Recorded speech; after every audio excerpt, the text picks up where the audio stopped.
In our preaching text today, the gospel according to Mark has this to say about service. So Jesus called them and said to them, "You know that among the Gentiles, those whom they recognize as the rulers, they lord it over them, and their great ones are tyrants over them. But it is not so among you.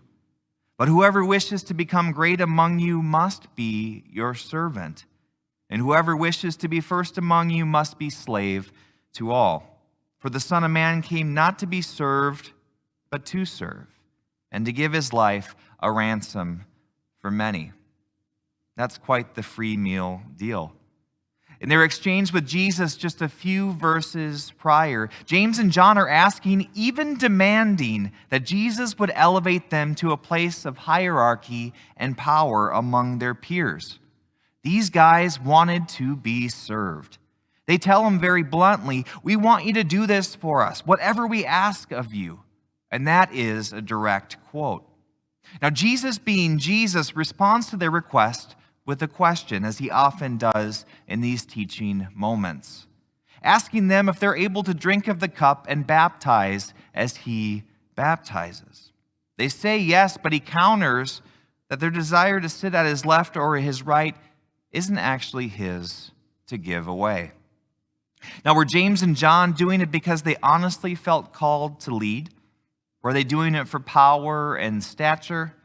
That's hard to tell. But Jesus' response is a reminder for them and for the other 10 disciples what their approach should be when it comes to being leaders and witnesses to the truth. For Jesus, it wasn't about being served, but serving. I wonder how often we as humanity have gotten that backwards. We follow King Jesus, but we want to be treated like royalty.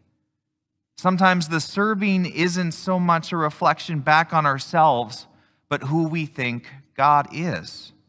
We believe we need to serve him or else.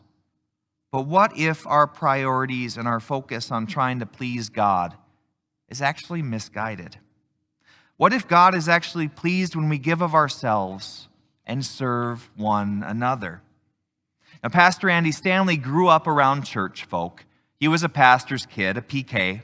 He knew faith, he knew all the Christian lingo, and he knew God. If you're not familiar with him, you might be familiar with his dad, Pastor Charles Stanley. He has this to share about an epiphany that he had in his faith life as it relates to loving God and loving our neighbors. He said this, "In the stream of Christianity that I grew up in, sin avoidance was pretty much our guiding light. As I understood it, as long as I wasn't breaking a God rule, I was good with God, and God was good with me. It was well with my soul. God was free to hear and hopefully answer my prayers. The whole thing was vertical. I was far more concerned about how my behavior affected my standing with God than I was about how my behavior affected anyone else.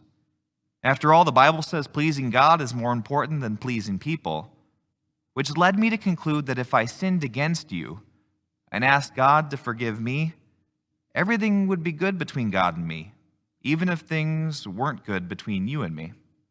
I can have a clear conscience with God while continuing to avoid you in the grocery store. My primary concern was not how my sin affected God. My primary concern was me." And he's right. All too often, our main focus is ourselves.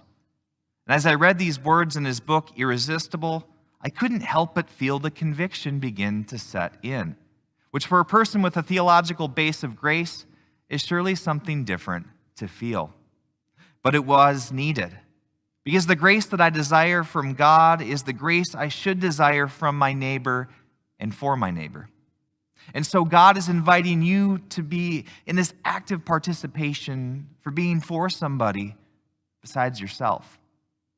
Like most mission trips, the participants of the trip often walk away feeling transformed and changed, sometimes even more than the people that we walked alongside and served. But that doesn't mean that the service wasn't important. Instead, when it becomes ingrained in us, it becomes a part of us.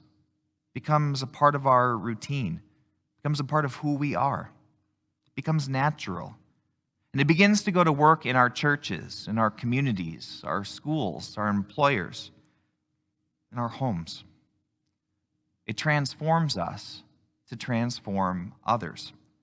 And God sees that, and so do those in our midst.